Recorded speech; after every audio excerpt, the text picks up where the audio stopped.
ng bawat isa, patama ang puso ng Pasko. Kumusta ho na to ang mga mamalitay para pang Noche Buena? Kung may daghan na ba? Adunay live report si Chona Carion. Chona?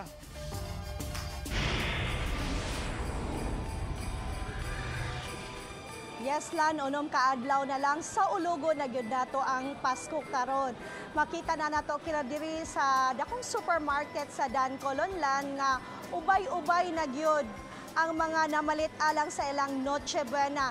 Atong maobserbaran lang nga mga ham, pang spaghetti o mga fruit cocktail ang mga sagad nga gipamaligya diri sa gipamalit diri sa mga customers diri sa usa ka dakong supermarket sa Dan Colon.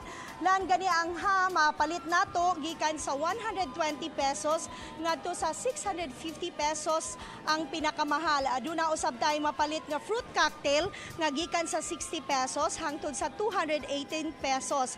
Ang kaonglan mapalit gikan sa 40 pesos ngadto sa 59.10 pesos. Samtang ang nata di coco mapalit usab sa 40 pesos hangtod sa 45 pesos. Aduna usab sa mga spaghetti lan mapalit gikan sa 29 pesos o aduna 1 kilo nga mapalit sa 87.10 pesos.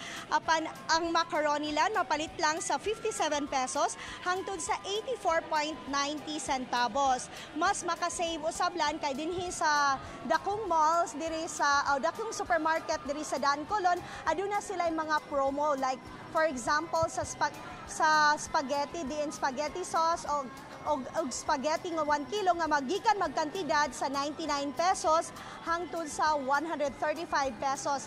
Ni pasalig ang tagduma diri sa dakong supermarket lan nga adunay enough nga supply pang Noche Buena items hangtod na gyud kini gikan sa Pasko hangtod sa New Year.